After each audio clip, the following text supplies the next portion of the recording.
Bryce, that's a really good question.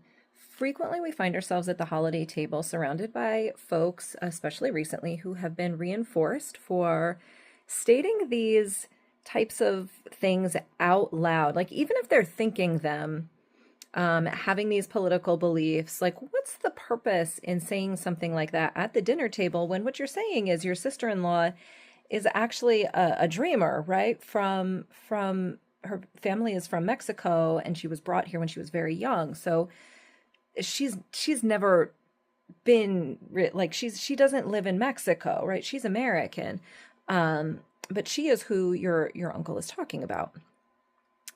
So it can be really interesting to think about, right? I think there's a couple of things to consider. One is your sister-in-law there, because I think not right, like taking a little glance at the family member that is right, being overlooked or specifically targeted, right? Sometimes this is unintentional because idiot uncle forgot that that's the case.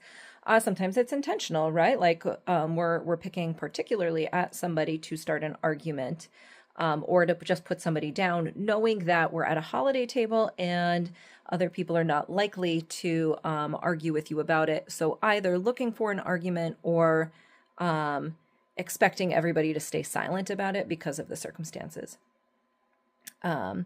So yeah, so is this person there, right? Is your sister-in-law there? Because we can take a glance at her and see, like, is saying something going to further embarrass her, right? Like following her lead in this, because she is the important person, I think, and other people might disagree, right? But I think kind of giving a glance to see, am I going to make her life and holiday much worse by saying something?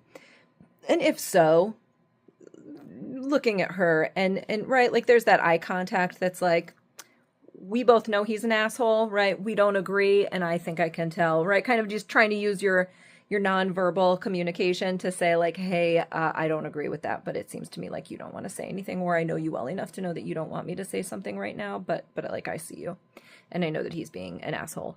And if she's not there, or if it seems like, or you know her well enough that you're like, this, she'd be like, yeah, say something, if anybody is willing to, like, go for it, right?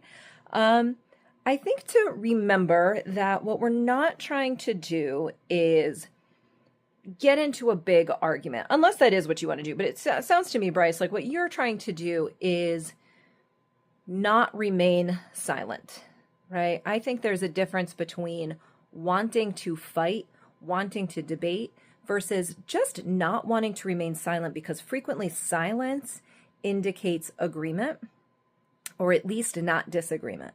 And that's not how you're feeling. You're disagreeing with him, and he's saying something provocatively at the dinner table at a time when it's not really appropriate. And your silence, right, you're feeling like previously your silence has indicated, right, either not standing up for a value of yours, or right, not protecting somebody who deserves protecting, or right, just staying silent can feel really terrible. And does saying something, right, start World War II, right, World War III, whatever, because now uncle's going to explode.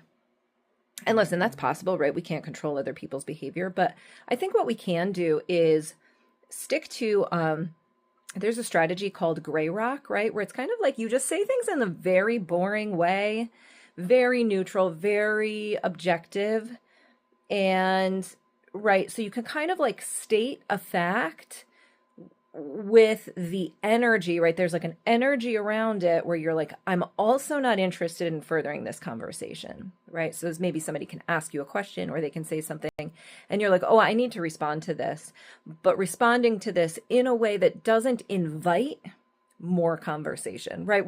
We're responding and shutting down the conversation. And so sometimes it can be as simple as, I don't agree with that. Right? With the energy of just like, I don't agree with that. That sounds uninformed. Right? That's not how I feel about the situation. Right? Like something short and simple can often really result in, right? It's like a very short response that, right? Maybe sister-in-law needs to hear you say it. right? Because like, why are we saying it? It's like, otherwise Uncle Dan is just, he's just talking, right? He's just whatever. But if he was just talking to himself, it wouldn't be a problem, but he's talking to the entire table. And so the reason we're saying something out loud is to indicate to Uncle Dan that I don't agree, to indicate to the table, the people who are listening, that I don't agree, to potentially inform, especially my sister-in-law, that I understand that she is here and she needs to know that I don't agree, right? And so we can just say what that we don't agree, and then body language move on, right? In my mind, Uncle Dan is sitting over here, body language being like, oh, that's it. I don't agree with that at all, actually. And then body language disengaging from Uncle Dan, really having him understand that I'm not interested in furthering that conversation, but punctuating the fact that I don't agree with this. Tell me what your thoughts are on this. This is one way, right? I think there are many ways. Some ways invite more conversation or debate, and some ways shut that conversation and debate down.